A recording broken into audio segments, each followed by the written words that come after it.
Welcome everybody to District 55's continuing education program and our fantastic special program tonight featuring the 2020 World Champion of Public Speaking, Mike Carr. Yay! Mike is a member of District 55. He has been a Toastmaster for 25 years and is currently a member of Austin Toastmasters. He is graciously offering us tonight some speaking tips to help us find our way in this new online world. And then he will do a short Q&A with us. Or a long Q&A. I don't know, Mike. We didn't really discuss how long the Q&A will last. But we're going to take some questions and we're going to have some answers from Mike. And I'm really looking forward to that. I hope you're excited to be here tonight with us. I would like to ask all of you to be aware of the online space and to refrain from chatting about things that are unrelated to the presentation. I know that it's very tempting to use that chat feature, but please hold your chat until we get to the Q&A section, at which time you'll have the opportunity to type your questions into chat and we'll moderate that. At this time, I would like to turn the program over to Mike. Please mute yourself and mark Mike as, if you'll just change your view to speaker view, you'll get a nice big picture of Mike, yay. And away we go. Please help me welcome Mike. Oh, thank you guys so much. And I appreciate your coming out. I do just want to ask Melody, so were you wanting just some tips or the journey, or I know we had talked about conversation with Bart and we did talk about a few things, Mike. We wanted to give you the opportunity to share some of your favorite speaking tips for us to start. Oh, yeah. Well, thank you. So yeah, that sounds really good. I think in this virtual space, it is interesting because all of us, we all started in the live area, and it translates pretty well to the virtual. It's just the mechanisms are a little bit different. If you think about in a live speech or any time we're communicating, whether it's one-on-one, whether we are talking to a very broad audience, then what we want to do is really build trust here, one-to-one, even if it's that one by one sitting in a big audience. But it makes it easier here. That's one of the advantages of virtual, is that I can reach out to you and really just be speaking with you. And sometimes the message may not be for you, or it may be, but it allows for building that trust. And what builds trust in the live event or the virtual is really allowing you into seeing my foibles, the times that me being transparent about the things that I have done wrong and right, but certainly wrong, because no one's perfect. And that takes me back to my very first mentor, a guy named Don Reynolds, who stood on the World Championship of Public Speaking finalist stage 3 times. He was in my very first club. He talked to this 20-something-year-old who was all over the map and was sure that I knew exactly how to speak. And I came in and I gave a very Zig Ziglar-esque speech and a lot of platitudes. And he got up and he said, okay, first I want to say, I think Mike is a really good potential speaker. But Mike, I'm going to have to be hard on you. And he was rough. And he said, if you don't crack yourself open in a speech and show us what is inside, then you're wasting our time. We don't have any interest in listening to you. And as you can imagine, as a new speaker, and I've been in Toastmasters maybe a year or two, it was really hard to hear, especially this professional speaker I idolized. But I came back around and I thanked him, and that made such a difference going forward, thinking, okay, none of us are perfect. All of us have flaws, and to be able to share that builds so much trust with the audience when we come out and we really reveal that and try to reveal that. So I'd say that is sharing those things. There are a lot of people that it's that very thing that you don't think that you should speak about. That may be the very thing that you're called to speak about, that builds trust. It may be someone in our audience that really needs that. Now, there's a flip side to that also, because I've had times in my life, as we all have, where everything was going wrong. And the difference between a really good speech and group therapy is if we put a lesson learned on that. So I don't want to crack my chest open and just say, it feels so bad right now, because then I've shifted over into group therapy. But to tell an audience, here is what is inside, and here are the things I'm learning, or what I might learn, or what I've learned from someone else, that's really, that gives the audience a gift, and it builds that trust. So I'd say that the cool thing is, those are things that can happen in a live event or in a virtual event. If I'm beginning to do that, I go back to Don Reynolds.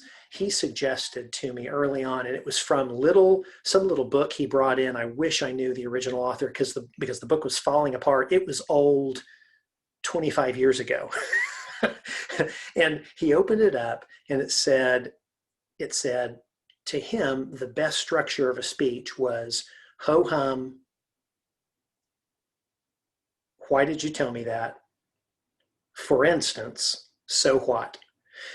And it would start out with ho hum, that we should always approach an audience like they're saying, okay, why should I be listening to you? Ho hum, something to grab their attention early on. And then I built on that idea, stealing from the great David Henderson, we've probably all heard, and I was talking about again this morning, that David talked about watching movies, watching how our favorite movies that begin, the way they open. If you have Netflix, I would suggest there's a brand new series on called Away. And it does have a little bit of skin in it. I'll warn you, if that offends you, you may want to have your finger on the fast forward button, when that comes up. But the way it begins, it causes the audience to say, ooh, what's going on here? What happened? What are they talking about? All these great questions. When we can start a speech like that, then it grabs the audience, and it answers that question, so what? And then, why did you tell me that? There used to be times when I would go through a long story in a speech, and I would frustrate the audience, because after about maybe 10 minutes or so, they begin to say, where's he going with this? And so somewhere in that beginning, that's where the old, tell him what you're going to tell him. But if we can do that in a unique way, answer that question, why did you tell me this? And then the for instance, and that's one thing that Don Reynolds always said, if you can give your 2, 3, 4 points as a for instance, in stories are infinitely more interesting than declarative statements. I could come out and I could tell you, what is a declarative statement today? That I'm trying to, in this political environment, let's say I could come out and I could tell you that the world is so much better when we love each other, right? You may nod and agree, but if I can tell you a story, that the point of the story is that point, then the way the Creator made us, we remember, and the way we evolved, or however we got to this point, our human psychology is we grasp onto stories, we remember stories. And so making the points in stories, and then humor is a way that we build rapport. When we laugh together, we build rapport, but also so is the other side of humor. So I'll tell you what I'm meaning. So much humor has to do with, I start taking you this direction, and then all of a sudden I reverse course and take you back the other direction. We're going this way, and then all of a sudden it's a real hard left turn or right turn. And what that does is it surprises the brain. And the response is an emotional response. If it's humorous, then we laugh, we immediately laugh. But the same thing works on the opposite side.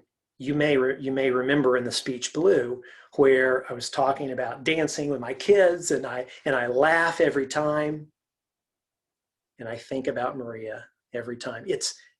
We're taking the audience down this path of humor, and then taking a very hard left turn back to something serious, and it creates the same surprise response in the brain. But it's in those times that we tend to tear up. Or if it's not funny, it takes a hard right turn serious, it creates that emotional response. It's the same mechanism. It's just the brain creates humor on one side, and can tear up, or an emotional response on the other. But what it does is it bonds us to the speaker. It bonds us to each other. And we actually end up opening our trust more for what the speaker is saying. And it's more bonding. We tend to like that person. The humor, the surprises. If you want a great resource on that, there is a wonderful TEDx talk by a comedian named Michael Jr. And some of you may know Michael Jr. In his TEDx talk, and he is a beautiful human. He wants so much just to do good things in the world, but he talks about how the way he grew up, it caused him to look at the world differently through some learning disabilities. And because of that, he writes comedy really quickly. And it helps us look at the world in an innovative way. But he also talks about the structure of comedy and how that works. So it's I'd encourage you, if you want to kind of go further down that path of what we just talked about, Michael Jr.'s TEDx talk is a great resource. And so then finally, the so what. Remember, it's the ho hum. Why did you tell me that? For instance, and so what. The so what is, okay, you've convinced me. You've told me this. Is the point just to entertain me, or is there something you want me to do with this? And maybe the point is just entertaining, and it can end the speech that way. But the most powerful speeches do have a hope you will go and do something different in the world. And I don't think we can fake that. I think if we spend some time really wanting our fellow humans' lives to be better, and really wanting the world to continue in a progressive fashion to get better, then those so whats come to us, where we can gently ask our audience, would you please do this? Or can I recommend that you do this? So I would say those things. Beyond in the virtual space, the thing I would say is maybe we just start experimenting, right? So if I pin my video right here, and when I was trying to write a speech for the final, thinking what's going to be different, and how do I use this virtual environment to look different, because all the speeches were going to be good. And I was scared to death of Kwong. I knew that Kwong was going to win this year, and I knew that I would not win, but I thought, well, at least if I have a speech that I could take out to industry, maybe I'll get to speak at more companies. So I started looking at this, and that's why it started out down here, was because I was going around looking, what could be interesting about this? What is this space? And I happened to end up down here. And I went, that looks like a little sixth grader starting down. I went, I could start the speech right here. And only really did that the day or two before we recorded the final, just because, again, I was scared of Kwong. And I was just trying to experiment with the space, and ended up thinking, that's kind of fun. Maybe I could use that. Another thing that I haven't done, but we could do is, what if I stood here and I just stood up on a chair, and I'm right in here in a chair. Oops, it's turning on me. If I get here and I'm looking at this angle, think, what is interesting about that? What could that be? It could be a box. I could be in a Bond movie that the ceiling is, there's water down here and the ceiling is dropping, and I'm saying something to the audience or to the camera as the ceiling is dropping. Maybe could do something like that. It's just a lot of different perspective. I thought about something today, and I'm going to build a speech where I thought, what if I got rid of this wall behind me? What if I set this up outside? And so I'm writing a speech right now about running and about what it means, the difference between a sprint and a marathon. And I thought, what if I set this up in the street? And at one point I have my microphone, my wireless mic, and I just took off running back that way 100 yards while I'm still doing my speech. What would that look like? Would that be interesting? So, just playing with all this. The cool thing is that all of you are more creative than I am. I'm so excited to see what you come up with and what you try. And I really do believe, there is no failure. There is something that works, and there's a lesson. and those lessons get us forward to something more that works. So I'll pause there and ask, Melody, is that kind of what you were looking for, or would you want me to go down some specific angles? That is absolutely fantastic, Mike. Yeah. I think that I will tell you that I have a couple of questions that have come in via email. And so if you would like to start with those, and if that leads you on another trail, I'm sure that we'd be happy to hear all about that. And then we can grab some general questions from the chat. Does that sound all right? Oh, great. Yep. All right.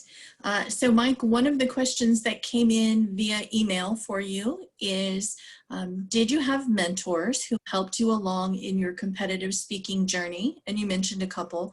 But then the second part of that question was, and in what ways did they help you? Sure. I'll start going down the road. I mentioned Don Reynolds, and getting me to be transparent. That was huge. Early on, there was in that same early Toastmaster club, there was a guy named Richard, who he's an engineer, and he said, I'm probably the worst engineer in the room, but because I can get up and tell a good speech and I know the engineering jargon and I can make somebody laugh, they think I'm amazing. And I thought, that's awesome.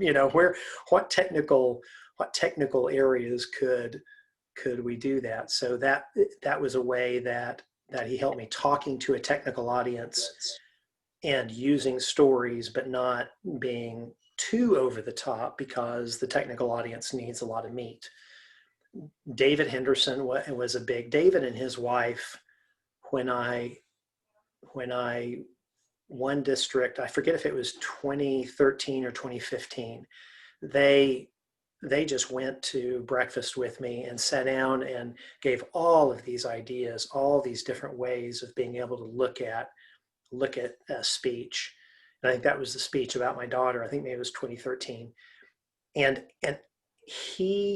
it was, I think I mentioned this a second ago, but when he talked about, he and his wife would get a movie and would get different movies, and they would watch them together, and they would say, ooh, I liked that opening, or that storytelling worked, or it didn't. What was that structure? They'd tear them apart.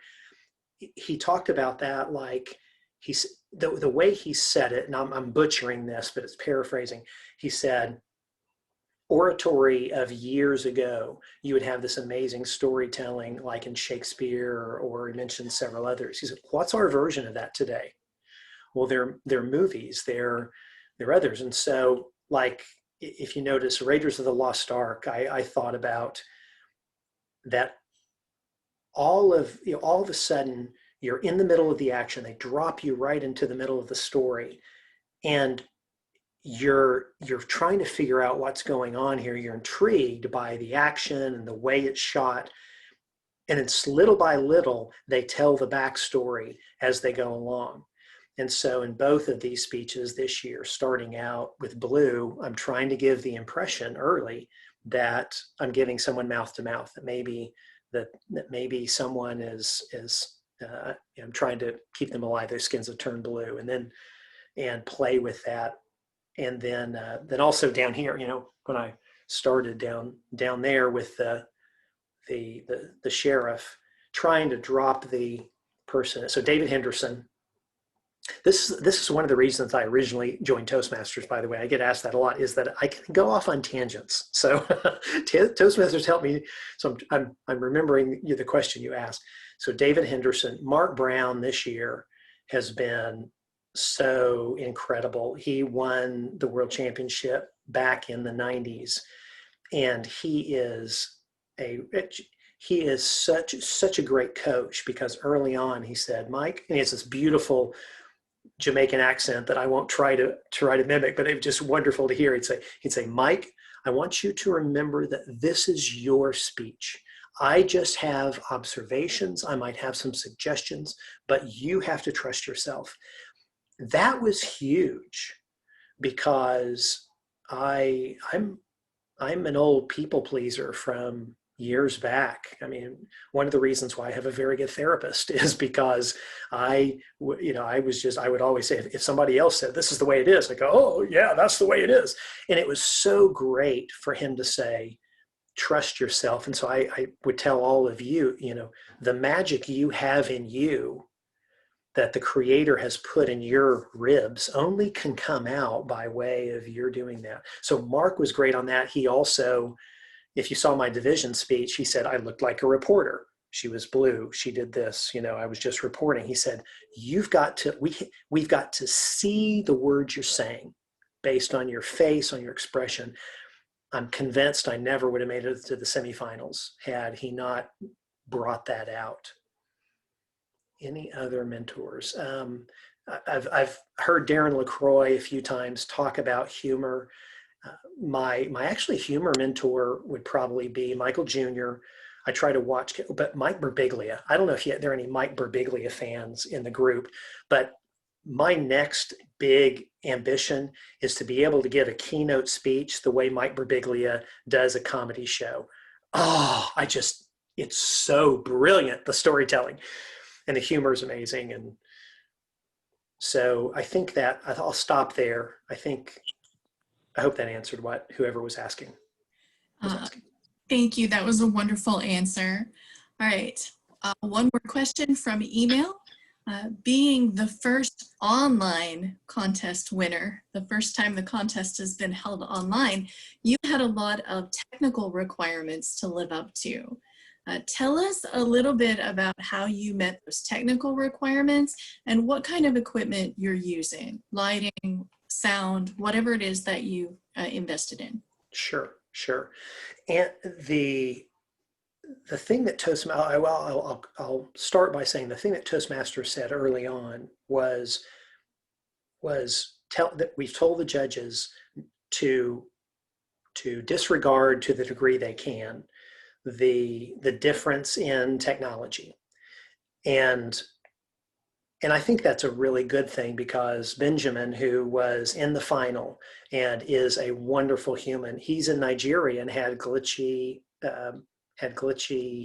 internet the day that we recorded. And so you have to account for some of that. But if you really watch his speech, it's still translated. The joy and the fervor came through. So I would say and I've heard this. There's a professional speaker named Randy Gage who speaks a lot to the multi-level marketing companies, and it was Randy Gage. I saw a virtual talk that he said, and he was so right. He said, "Look, the companies I talk with don't care if I'm wearing gym clothes, if my internet is perfect, if the lighting's right. If I can solve their problem, they will pay me a lot of money to," and he gets paid, he's gotten paid a lot of money for a long time, but he said, they are glad to pay me to be able to come speak to them. And I think that really, if we communicate, if we really build that trust and relationship with the audience, the technology doesn't matter as much. Now, that being said, I want to answer the question about, this camera here is a Logitech. It's a Logitech camera. I thought maybe it had little numbers on it. Okay, I'm going to turn it around. So maybe if I can see, you can see my outside. I don't see any other numbers, sorry. I'll turn, it's that, maybe I'll turn my laptop camera on here in a minute and you can see what it is. But I will show you over on this side, I did put some light back behind over here, that when the camera's right here, it's out of the way, but it creates something interesting over here. If I come around the room, I've got a small little ring light right there that gives some warmth this direction. And if I come around this way, I've got a light box. This is just a microphone that for a podcast I've pulled out of the way, but I've got a light box here. Now there are light boxes that are expensive. This one is super cheap and it works just fine. So a light box here. When I did the contest right behind, I had the same setup. And so I used the window to have natural light coming in. Then I put a large ring light right here. Let's see. Julie was using, she had a podcast. She was using that ring light. See if I can get the camera over here. I can show you without destroying my computer. There you go. Just stick it out there and see if you can see it. I don't think you can see it. Anyway, it's a big ring light that I would put right here behind the computer, and then had another light box like this one right over here behind this light. So pretty inexpensive. And then a laptop computer like this, and I pinned myself with the speaker view. I pinned myself right here. So, okay, if this is my head, then I knew if I moved over here, how far could I move when I'm doing the contest, and I could see out of my peripheral vision, am I way down here or am I in frame the way I want to be? Does that help? That's a fascinating inside look. Thank you for that. Oh, you're welcome. Tour of your speaking space. That's pretty impressive. All right, we have a few, David remarked in the comments, lighting makes you look less shady. Oh, thank you. All right, we have that's difficult to do, so I'm glad it's working. all right. Roxanne would like to know how many times you practice your contest speeches. That's a good question. I never counted. I'm a big fan of consistent practice, consistent habits. So you all may remember that all this began live. I was still commuting to my office. So every morning I would get up, I would get into my car, and I would immediately, the first thing I would do is I'd run the speech, which this is the speech blue. And then whenever I would leave the office, I'd get in my car, the very first thing, for 7.5 minutes, I would run the speech blue. And I would run it, sometimes I would turn music on to run it with the practice of distractions. And, Gene, you and I talked in the division, there was an accidental screen share, and I was so glad that I had practiced that speech with Taylor Swift blaring in my ear. And yes, I do like Taylor Swift, among other more edgy artists.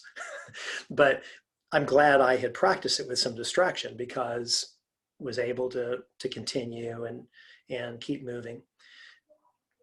And then would run it once before going to bed, get up in the morning, and if I had time, run it again. So about 4 times a day. But I wrote this speech 2-3 years ago for the club, just as a piece of art. And so I don't know exactly, but as it headed toward contest time, then I was running it at least twice a day in the commute, and as we got closer, it was more like 4 times a day. The final speech was different. I had, for those of you that heard the speech that went to semifinals in 2013, I had redone that speech and had planned on giving it live to the audience there. And I still had planned on giving it live, but then 2 things happened. Mark Brown reminded me, or really brought out to me, that the rules had changed, and it had to be I think I went and looked at it, it said, an entirely different speech than one I had ever given at any semifinal or final before. And I kept looking at entirely, that word entirely, and I was saying, do they really mean entirely? Don't they mean like it can't have the same conclusion? It mostly has to be the same speech. And finally I thought, and Mark said it too, he said, it's too big a risk to give a speech that could sound enough like that semifinal speech that you get disqualified. And plus, that speech was built to deliver on a big, long stage. I was going to use that entire stage, and all of a sudden it limited here. And so so about 3-4 weeks before the final, I scrapped it all, rewrote a new speech that used the screen. But I knew I wasn't going to win. I knew Kwong was going to win. And so I thought, well, okay, this will be fun. It's a risky speech about taking risk. I'm just going to throw myself around. The judges are going to hate it, but maybe enough Toastmasters will like it that, they'll let me back to the finals sometime in the future. And so I thought the imagery of that was kind of fun. It was a risky speech about risk, and then who knew? But pieces of that speech, like that story about Mrs. Montgomery, was a speech that I'd given years ago and to the club, and I kind of reworked some of that. So the question was, how many times did I practice? I don't know. I was running scared, so maybe I did nothing but practice for about 3 weeks. All right, Mike, we have a follow-up to that, and then I'm going to double back to some additional questions in the comments. Eva would like to know, when you practice that much, how do you keep the authenticity? Sometimes people sound artificial after they practice too much. It is a really great question. I did take substantial breaks, and I would go watch. Julie has a phrase that she talks about whenever she's writing, that she needs an artistic diet. Is that right? Artistic diet? It's creative diet. And so I would go listen to rich music, or I would go watch something that was great storytelling. But it's a challenge. It really is a challenge. And so there were some times right toward the time, whenever I said the end of the contest, but right toward the time when the actual contest was happening, I just quit practicing. I just walked away from it. And it gave, some of you have been in theater before, you've you've heard that idea that the very best dress rehearsal is one that does not go perfectly, because then everyone's adrenaline's kind of going for opening night. And that's a little bit of what I was playing with myself, is I would come up. I will say the final speech, the librarian, Mrs. Montgomery, I never had a clean rehearsal with it. There was always a place that I stumbled, and it gave me some adrenaline in the reality of it. So I hope that helps. It's a battle we have to fight. Absolutely. That is encouraging, I think, to most of us who don't get away with clean runs very often at all. We have a question from Jim, who is joining us from District 48. Can you comment on your forward and backward movements, such as when you moved backwards to show sleep, and then when you embraced the audience by moving forward, when you talked about Toastmasters is where leaders are made? He says that your use of limited space was eye-opening. Well, thank you. The idea, and I think this is true in live events as well, is I forget exactly the numbers, but it's something like we talk at about 125 words a minute, but our brains think at 500 words a minute. So it is difficult to keep the human brain engaged, because I might say something, ask a question, and you immediately, it goes off on a certain area, and you might miss a salient point of a speech. And so one of the things I ended up practicing doing is I would record this on Zoom, and then I would turn the sound off and just watch myself with no sound doing what I was doing. And part of the reason I started moving around was because I just watch it and say, that's boring. I'm boring myself just watching this. And so I started playing with it.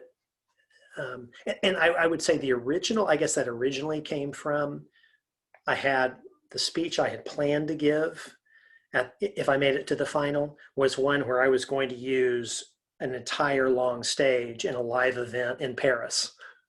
And I would come up close to the edge. Well, all of a sudden I couldn't do that. So I thought, well, I've got minimal space here. What could be interesting then about backward and forward, or even being right up here? My biggest concern was that I might do something against the rules. So I asked a ton of questions, especially of the different judges. I think, Gene, you were the victim of a bunch of my questions saying, no, but really, what does the speaking area really mean? And I sent all these questions to the semifinals, and they were so nice, but they kept coming back and saying, there's no technical rule against that. You just have to decide if the judges will think that's a good use of the speaking area. But remember, I was scared of Kwong. I knew I was going to lose. So I was like, well, okay, forget the judges. Hopefully this will be interesting for the audience. But it was just something trying to be more visually interesting when I couldn't go long across a big stage. And that's where the backward and forward, came out. And like I mentioned earlier, I don't think we've plumbed the depths of that. There's a lot of depth back there. I haven't read anything in the Toastmaster manual that says that a virtual contest has to happen indoors. Very true. Just saying. Yeah, right. Yeah. Anybody who wants to take that and run with that, be sure and check with the rules. But that we could see some interesting speeches before anybody narrows any rules. Well, I have to confess that when I saw your speech and you went off to the side during the kind of at an angle from the side talking about the film spool, I kept waiting for you to pop down from the top, some sort of Max Headroom video or something like that. And so let me know when you've got that figured out and how you can do that. I need to We have a install, long way to go. yeah, I need to install more cabling before I can do that. But All right. Our next question is from Amy Espinosa, who would like to know, how did you keep your family and your pets quiet while you filmed your speeches? I sent them away. I did. I did. I'm so thankful to them because I have the yappiest dog. We've got a Pomawini. That's a cross between a Pomeranian and a Dachshund. And so they're not very smart, but they make up for it by being incredibly yappy. And so there were all kinds of times in my practice when someone would walk outside. I mean, we're in the middle of COVID. People are walking all the time, and that dog would just start coming out. Brr, brr, brr.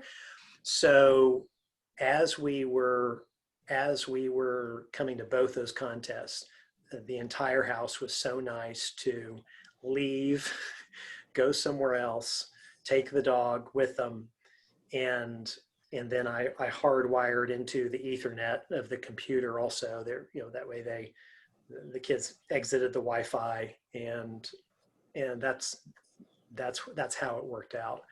And I paid for a lot of Torchy's tacos. That's what family support looks like these days. That's excellent. That's right. All right, Mike, I have a private question. We talked about how much you practiced your speech, but we didn't really talk about your writing process. Could you talk about writing your final speech? How many times did you edit it? Did you have help in actually writing it? Did you write it down? I did write it down. I wrote, my writing process in general is, I typically come up with, you haven't asked this, but I'll tell you, a lot of people will talk about something you want to say and then find a story that helps say that. I actually do the reverse. I hear stories or anecdotes that I find are interesting. And then I say, okay, why does that interest me? What did I learn from that? What is funny about that? What could be funny about that? So a lot of times I tend to start with the story, but whenever I was writing Blue, we were driving back from a vacation. I was reading a book, and in the book, the author was talking about the death of a friend, and all these memories came flooding back about my friend Maria. We walked in, I got my computer, and that entire speech just flowed out of me because I'd been thinking about, oh, that's, that she was so full of life. Oh, and she was blue. That's interesting. Oh, blue. What else is blue? What does blue mean? All the different meanings of blue. That could be an anchor through the speech, and it just all flowed out. I did edit. I've edited innumerable times, but the backbone, the spine of that speech really was always pretty much the same. In the final speech, again, I had the story of Mrs. Montgomery, and I thought that story was going to mean one thing, but then, and I was going to loop in a story about my daughter, but then I didn't like the transitions. I decided just to really go ahead and look at one speech and blow it out. And so I wrote that one. I wrote the first time, I just sat down and wrote it like it would be maybe interesting, but it was 1,500 words maybe, and I need to target, I speak at about 114 words a minute. So for a 7-minute speech, I need to target about 800 words. In the virtual environment, I could speak maybe closer to 1,000 because you don't have to pause for laughter and some other things. So it was closer to 2,000 words. So I took out the speech, the story about my daughter, blew the other piece out, really sat and thought for a long time about where does this part go and how does it get to the so what, right? And so would get up and practice in the mirror or just practice as I'd walk through telling a story, even though it was half baked. And sometimes I'd get up in the morning, or actually after a few glasses of tequila. That's when it worked out really pretty well, because then there were, some of those walls were broken down. I was thinking, oh well, what if it was Mrs. Montgomery who was saying, remember, she's sitting on my shoulder and she whispers in, oh, that's kind of a fun device. So, and then I'd go in and I'd write it out and see how that would go. So that was the writing process. I didn't show that one to anybody else because I was running out of time. And Mark was pretty. He has a rich speaking business, so that one I didn't show the script to anybody. I practiced it through and got some feedback. But anyway, All hope that right. answers that. Yes, we have 3 or 4 more questions. That's going to take us right to the top of the hour. The first one I have is from Scott. Scott would like to know, if you knew Kwong was going to win, did you give yourself permission to go a bit crazier or edgier than you would have if he had not been there? Oh, that's a really great question. That's kind of like Schrodinger's cat, right? If you perceive something, it materially changes. So that would be hard. Wow. I think I probably would have, because at the end of the day, you never know what a particular group of judges are going to like or not like. You never know how they're feeling or what hits them. And so at the end of it, I wanted to say, okay, if I don't win, even if I don't place, I want to have a video. I guess there's 2 things. I wanted to have a video that I thought I could maybe take to industry, because I really do believe that leaders who are dominant quantitative individuals, they just don't give space for innovation. And so I felt like there was a message there that I could come in, and even to say, I took a risk and it failed, but that's the point, to leaders. But at the end of it, it was just so fun to try something new. I thought, I may never make it to the finals again. And just to throw this out there, I kind of was, at the end of the day, I was more proud. I was going to end up being more proud of myself if I lost, but I really tried something, than if I tried to stay in the box in order just to be able to win a contest. And I guess that's how the decision point. So I think I would have, but it's hard to say. All right. Al would like to know if you took any improv training to help you deliver your speech. I have not. Now I want to. My daughter who lives in Chicago has done improv at the Second City and an improv Olympic at IO for a long time, just as that's her art. She enjoys that. I did go and take an introductory improv class that they give you for free to say, hey, you might want to come in and take improv, but haven't done that training. I did theater when I was in high school, so that helped a lot. What else? And then just have read a lot of theater theory about. Took a lot of English classes, and so plays that would be written and broken down, Shakespeare and what they were doing, and some other playwrights, and what that looked like, what they were doing underneath the surface, and the emotions that creates. So I think that helped a lot. Great. Improv's never been my game either, but I'm a fellow theater kid, so it certainly helps. Yeah. And I want to do that next, because part of it just looks so stinking fun. All right. Amy would like to know, how did you know when to pause for laughter? That's hard in the virtual environment for me. It's just a guess. It's just a guess.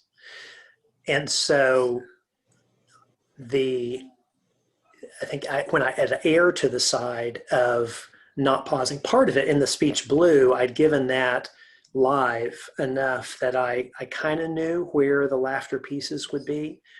But in that last final speech, it was just a guess. So the I erred to the side of not pausing, maybe giving a little bit of a pause, but not pausing as much, and also telegraphing the punchline maybe a little bit more. That's why I didn't say there projected out in front of me was nothing. It was there projected out in front of me in all of its glory, just to try to add a little bit more in the virtual environment. Awesome. All right, Fred would like to know about your practicing on your commute. How did you keep from picking up or reinforcing bad habits due to the limitations of safe driving? Well, I think that was the practice and distraction. My number one key would be safe driving. But I've noticed that if you get in the right lane and you get right behind a car in front of you and just zero in on the red tail lights, then it actually makes it pretty easy. The distance, you keep a uniform distance. If that car starts slowing down in that distance, then I pull my foot off the gas. But there were many, many, many times when something would happen in the driving environment, and I just have to stop the speech, and like the car in front of me would turn, and I don't think I'm not supposed to turn there, so I have to wait and get behind another car. But then pretty soon, I mean, that's kind of what we want to do, right? Because in front of a live audience, we have all these faces looking at us. And a lot of times people react not in a way that we think they should react, and that can throw us. But I tried to balance that, where it was the speech that was just second nature. It was on autoplay. And really what I was focusing on was the driving. And that's where I wanted to get to. So it's a good question. Maybe it's not the smartest thing in the world. If you don't think it is, then I'd suggest you not do that. We all believe that you're a very safe driver, Mike. All right. Lee would like to know, now that you've delivered your final speech, did you catch anything you would change going forward, or will you change your speech if you were to give it again? It depends on the audience. It would change for the audience. The example that I gave for Toastmasters was because I was speaking to a Toastmaster audience.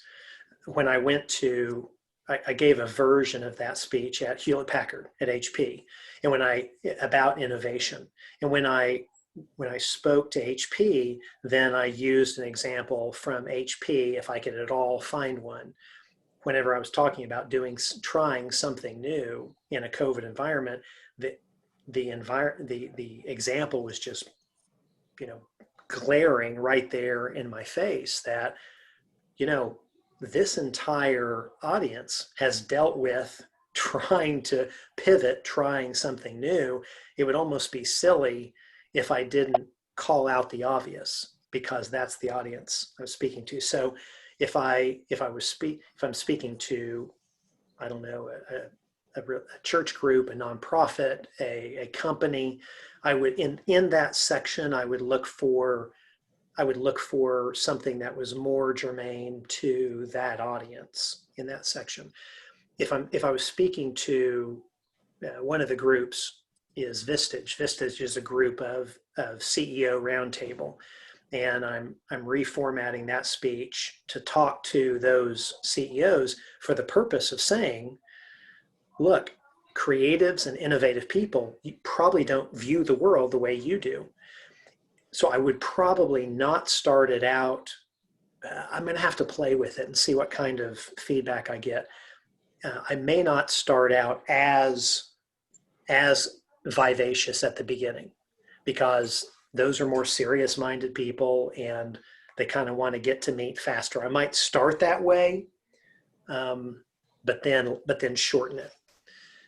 Seeing some things that I wish I'd changed. I wish I had said, I meant to say, I thought when I was talking about Norway, I was saying that those in Norway, maybe you made a deal with the UN where you don't let, and I wanted to say vigilante librarians. And as I was in the speech, I could feel myself losing the word and I didn't want to stumble. And so I said crazy librarians. I like the term vigilante librarians so much better. And I'm just so sad that I wasn't able to fit it in there.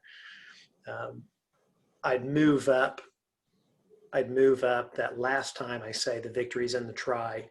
I'd move that up after the Toastmaster example before I talk to leaders. I think it just fits better there. Those are just some. Vigilante librarians.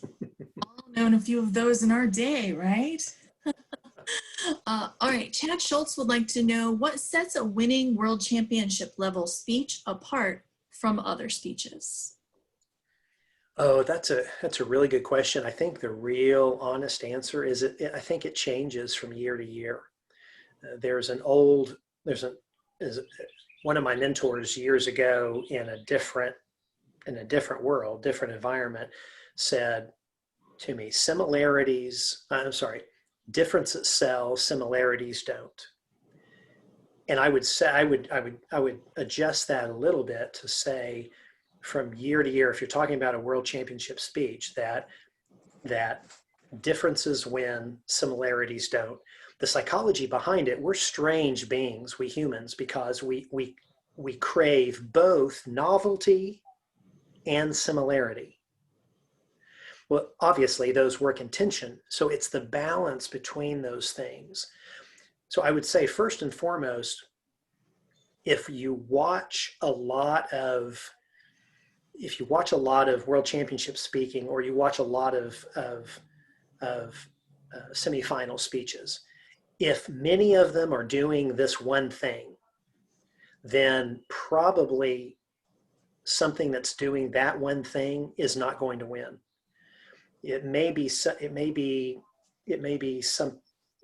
speech that does something different. And I'll give you a quick example. We've seen a lot of speeches at the World Championships where people at some point in the speech will ask the audience, have you ever felt like you failed? Have you ever stumbled and fallen? Or maybe I would say, have you ever tried something new and it didn't work out, right? It's exactly the right thing to do in a speech to a group, because it takes this story and it asks them a question what to do. The downside is that what I started to see is I started seeing that a lot, that language, that there's a pause before and then the reach out to the audience, and then that same sentence. And I thought, okay, the thought behind that, the intent is spot on. I want to bring the audience in. So what would be a way to do that that was a little bit different? And that's where I ended up writing, saying, my failure didn't kill me and yours won't kill you either. What was it that Mrs. Montgomery said? The victory is not, rather than asking essentially I'm doing exactly the same thing. I'm just doing it a little bit different. And I think that may have paid off. So that's the way I would say it's in the line of some of those. To summarize that, it's in the line. There's some similar things, but doing some of those similar things in a different way, because we as humans, we crave novelty. All right, Mike, we are right at 8 o'clock. We do have just a couple of questions left. If you'd like to take a few minutes and run over our time slot as the world champion, we would never deny you that opportunity.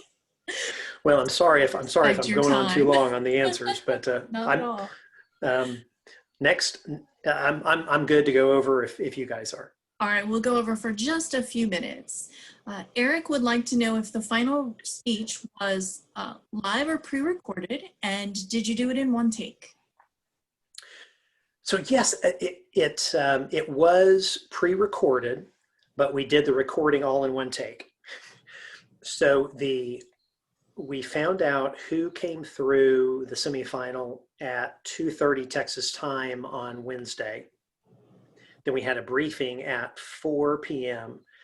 Then the next morning we had the interviews at 10 o'clock, and then dress rehearsal for the finals at 11, and then the actual recording, which was the actual final contest, at noon Texas time on Thursday. And so the way then they ran the recording on Saturday, then at, what was that, 9 o'clock Texas time. So the way they did it, I thought was really good. And the reason they pre-recorded, because they'd had technology glitches with different people around the world, and they wanted to give anybody that had a technology glitch the ability to come back around, start over, or pick up in the middle of their speech where their internet had dropped. And I thought that was fair. I don't think that happened to anybody, but I thought that was fair. So the way they ran it, real quickly, is they ran it just like a contest. We were all on Zoom. The contestants could see each other. The judges were there, but they could see us, but we couldn't see them. And then the contest chair started, and speaker number one, name, just like you saw it, name, speech, name, and then you had to go give it in one take, unless there was a serious technology glitch, issue right in the middle, and then you had to pick right up from where you came. So it just ran all the way through. There was a minute of true silence between each speaker, and there was 5 minutes of silence at the end where the judges actually filled out their ballots and turned them in. Wow. Sounds like a whirlwind. It was. It was. All right, Mike. Jocelyn would like to know, is there a particular topic that you want to speak about, but you feel like your audience might not be ready for it yet? Oh, wow. The simple answer is yes, many.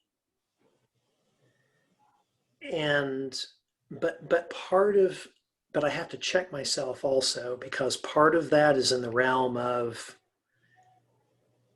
am I really serving the audience by some of those messages? Or is it just I'm wanting to express an opinion that really doesn't necessarily serve anyone?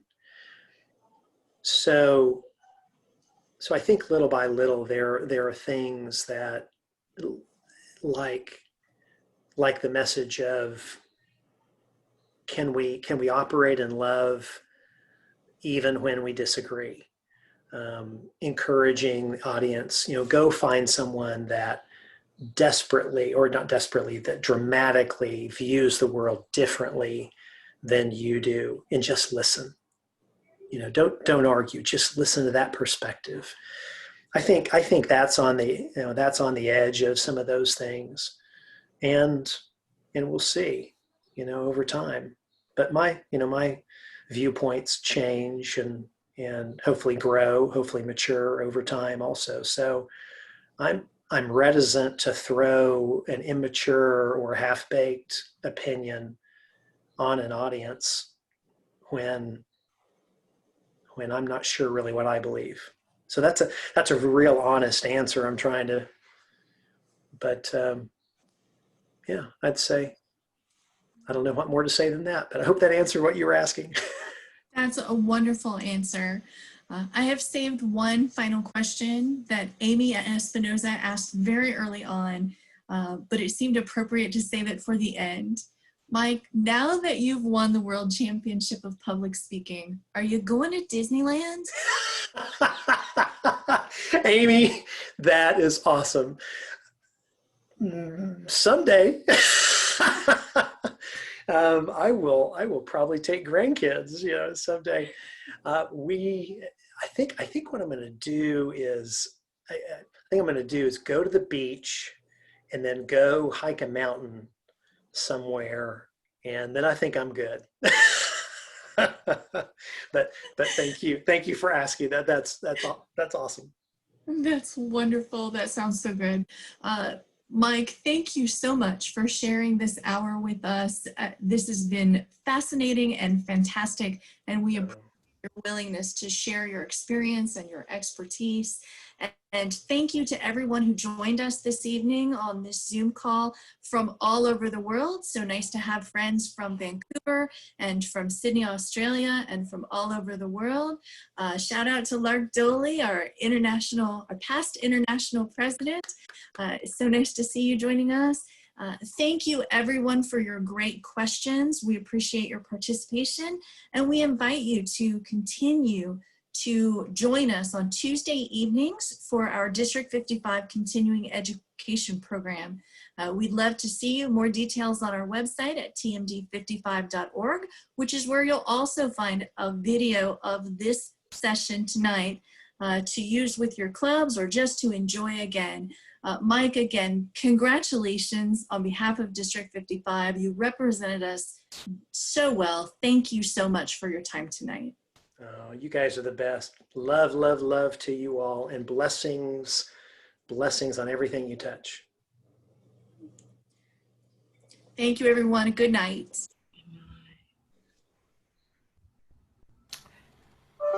See you guys.